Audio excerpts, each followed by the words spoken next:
Hello everyone, कैसे हैं आप सब। बिहार लोक सेवा आयोग एग्जाम कब है? 30 सितंबर को ना। 30 सितंबर को एग्जाम है। अरे अभी तो जून ही चल रहा है। जून है, जुलाई है, अगस्त है, सितंबर आएगा। सितंबर में 30 दिन मिलना है। अगस्त में भी पूरा महीना है, जुलाई पूरा बचा है, 15 दिन जून का बचा हुआ है। अभी टेंशन लेने की क्या जरूरत है। अभी हम आराम से तैयारी करेंगे क्योंकि हमारे पास 3 महीने हैं, 3.5 महीने, 3 महीने नहीं 3.5 महीने हैं।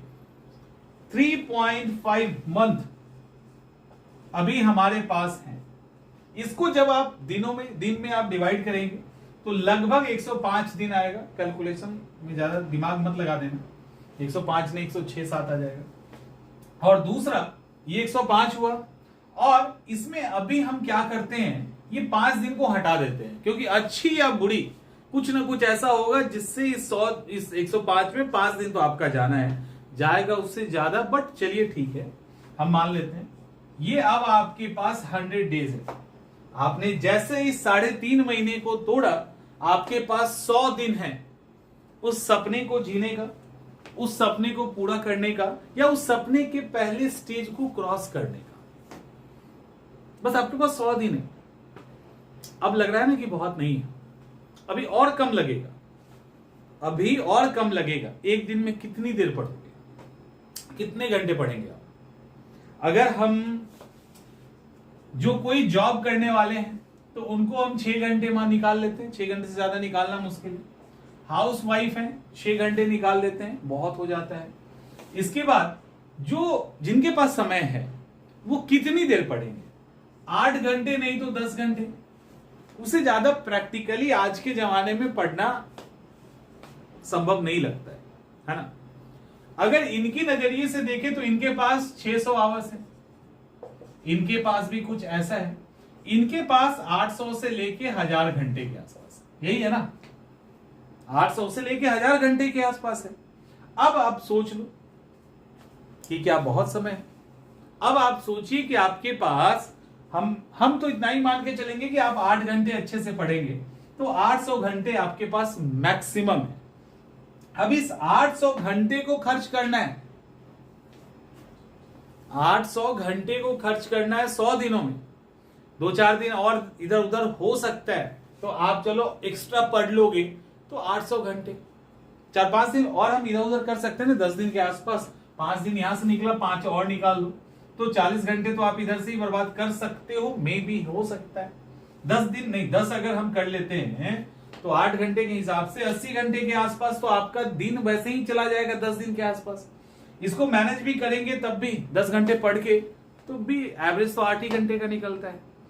अब आपके पास ये 800 घंटे हैं, 800 घंटे, इसमें क्या क्या करोगे, कैसे करोगे? सोचा है आपने?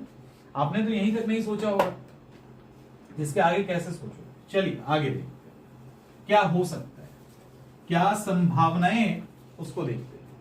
इस 800 घंटे में आपको क्या करना है, क्या क्या करना है?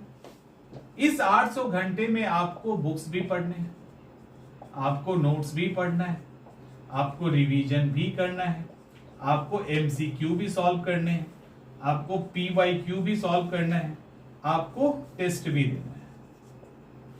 इतना काम करना है इस 800 घंटे में। इस 800 घंटे में आपको किताबें भी पढ़नी है, नोट्स भी पढ़नी है, रिवीजन भी करोगे, एमसीक्यू, पीवाईक्यू और टेस्ट भी बनाओगे। इतना तो करेंगे ही ना, बिना इसके तो कुछ हो नहीं सकता। किसको कितना समय देंगे? जब सब्जेक्ट की बात आएगी, एक तरफ जीएस होगा, एक तरफ करंट अफेयर्स होगा और एक तरफ स्टेट स्पेशल होगा। एक तरफ करंट अफेयर्स तो एक तरफ लेके आओगे ना, दूसरी तरफ जीएस और फिर स्टेट स्पेशल। इस जीएस के कई सारे हिस्से हैं, modern history, ancient history, medieval history, geography, polity, economics, science के अंदर बायो, फिजिक्स, केमिस्ट्री, तो मिनिमम ये सारे हैं। सब 800 घंटे के अंदर ही है ना। आप देखिए कितना मजा आ रहा है देख के।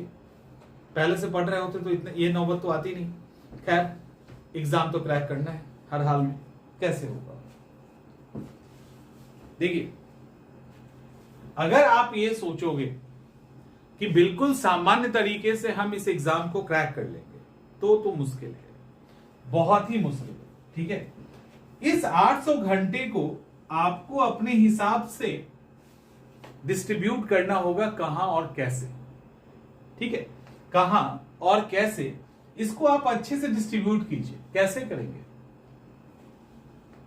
कैसे करेंगे? देखो, जो जीएस का सेक्शन है, जो सब्जेक्ट का सेक्शन है, यहां पे लिख देते हैं, उसमें आपको देखना पड़ेगा कि कौन सा आपका बहुत ही इजी सेक्शन है, कौन सा मॉडरेट है, कौन सा टफ। 3 सेक्शन में आप डिवाइड करेंगे, उसके अकॉर्डिंग आप समय को अलॉट करोगे। इसके साथ आपको यह भी देखना होगा कि किसका कितना इंपॉर्टेंस है। क्या मॉडर्न हिस्ट्री जैसा इंपॉर्टेंस हम एंशिएंट मिडाइवल को देंगे? क्या बायो जैसा इंपॉर्टेंस हम केमिस्ट्री को देंगे? एक बार सोचना है, क्या नेशनल करंट अफेयर्स के जैसा इंटरनेशनल करंट अफेयर्स को इंपॉर्टेंस देंगे? तो ये आपको एनालाइज करना होगा। और एक तो ये कि किस सब्जेक्ट का कितना इंपॉर्टेंस है, और दूसरा इसको 2 भाग में करेंगे ना, तो एक तो इंपॉर्टेंस और एक आपका कमांड कितना है। तो इंपॉर्टेंस भी है और कमांड भी कम है, तो वहां पे आपको अपने इस 800 घंटे में से एक अच्छा खासा हिस्सा देना पड़ेगा। जब आप ये दे दोगे तो मतलब इजी सेक्शन जो आपका है वो तो रिवीजन वाले बोर्ड में चला जाएगा। रिवीजन के लिए आप कितना समय देते हैं आप देखेंगे। कुछ जो आपको डिस्टर्ब कर रहा है और इंपॉर्टेंस भी रखता है एग्जामिनेशन के लिए, उसके लिए आप अलग से घंटा अलॉट करेंगे। फिर सेक्शन इसका आता है, फिर इसके बाद याद करने का आता है। आप जब कुछ चीजों को अभी पढ़ोगे भी ना, नया नया कुछ कॉन्सेप्ट भी चाहिए, कुछ फैक्ट्स भी चाहिए, तो कॉन्सेप्ट समझ भी लेंगे तब भी आपको फैक्ट्स तो याद करना पड़ेगा। तो जब फैक्ट्स आप याद करेंगे तो नोट्स का सहारा लेंगे, या इस तरह की कोई बुक लाइक ल्यूसेंट टाइप कोई किताब का सहारा लेंगे।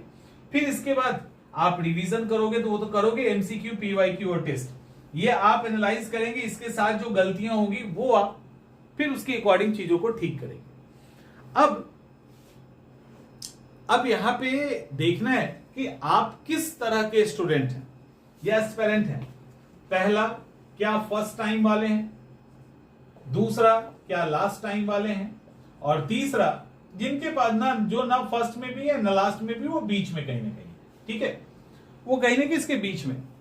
अब जो फर्स्ट टाइम वाले हैं उनके लिए यहां पे एक अलग प्लान होगा, क्योंकि जो फर्स्ट टाइम एग्जाम दे रहे हैं उनमें से बहुत सारे जो नॉन सीरियस हैं, जो अब सीरियस हुए हैं, उनको ये देखना पड़ेगा कि उनके लिए एकदम से अलग स्ट्रैटेजी। उनको ये पहले तो स्कोर सेव करना है, तो उनको ये देखना होगा कि जीएस का वो कौन सा सेक्शन है जिससे सवाल भी अधिक पूछा जाता है और जिसपे हम कमांड भी कर सकते हैं।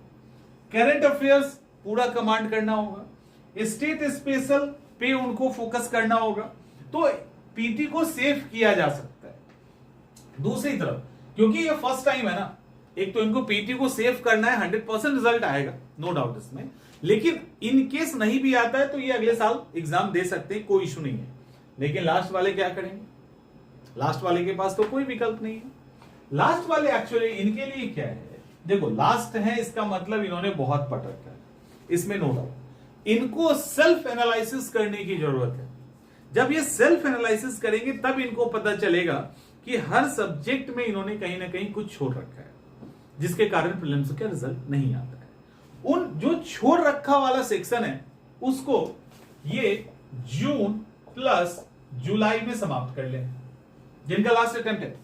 जून और जुलाई में ये ठीक से ये चेक करें कि ऐसा कौन सा सेक्शन है जिसके कारण हमारा रिजल्ट हर बार रुक रहा है। जून और जुलाई 1.5 महीने मिलेंगे। इन 1.5 महीने में वो सारे सब्जेक्ट के वो सारे सेक्शन को आप कवर कर लीजिए। कोई दिक्कत है यहाँ पे? कोई दिक्कत नहीं।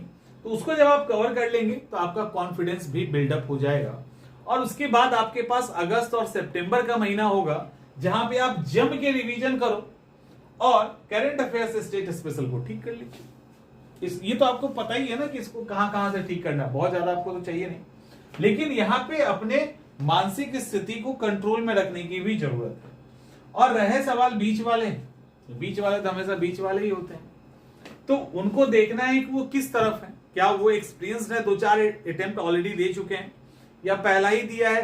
तो अगर पहला दिया है तो फर्स्ट वाले कैटेगरी में अपने आप को रख लीजिए, और 2-4 दे दिया है तो लास्ट वाले कैटेगरी में रख लीजिए। अगर आप लोग को लगता है कि नहीं हमारे पास बहुत एक्सपीरियंस नहीं है, तो फिर आप फर्स्ट अटेम्प्ट में खुद को डाल दीजिए, उसके अकॉर्डिंग तैयारी कर लीजिए।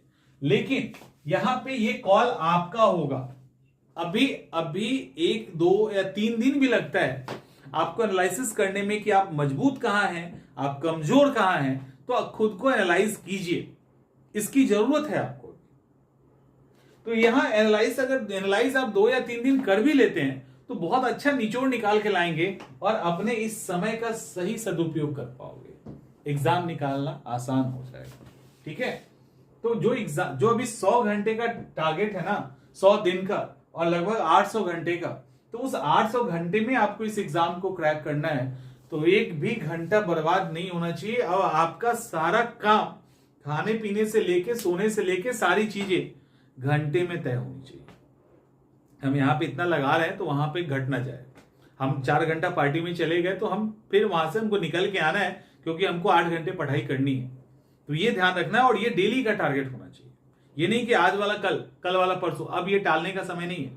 अब अच्छे से तैयारी कीजिए, टारगेट को हिट कीजिए और सीधा एग्जाम को क्रैक कीजिए। उम्मीद करते हैं चीजें समझ में आ गई होंगी। मिलते हैं अगले वीडियो।